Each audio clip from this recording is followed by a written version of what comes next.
ചേലക്കരയിലെ ചെക്കന്മാരൊക്കെ ഇപ്പൊ ക്ലാസ് ആട്ടാ. അതിനൂതന ഹൈടെക് സാങ്കേതിക വിദ്യകളോടെ വൻ നഗരങ്ങളെ പോലും വെല്ലുന്ന സൗകര്യങ്ങളുമായി നമ്മുടെ ചേലക്കരയിൽ Naturals beauty parlour, doctors tower, near bus stand, Chelakkara.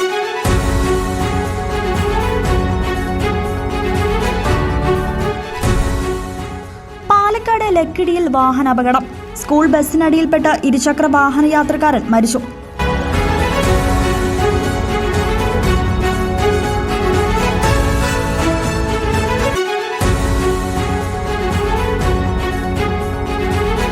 പഴയ ലക്കിടി പള്ളിക്ക് സമീപത്താണ് അപകടമുണ്ടായത്. ഇന്ന് വൈകിട്ട് 5:10 അപകടം. ലക്കിടി ഭാഗത്തു നിന്നും പാലപ്പുറം ഭാഗത്തേക്ക് വരികയായിരുന്ന ഇരുചക്ര വാഹനമാണ് അപകടത്തിൽപ്പെട്ടത്. ഇതേ ദിശയിൽ സഞ്ചരിക്കുകയായിരുന്നു സ്കൂൾ ബസ്സും.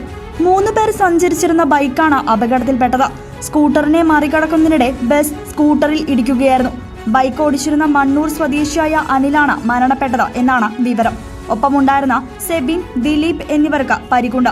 ഇവരുടെ പരിക്കുകൾ ഗുരുതരമല്ല. മൃതദേഹം ഒറ്റപ്പാലം താലൂക്ക് ആശുപത്രിയിൽ. News desk CCV.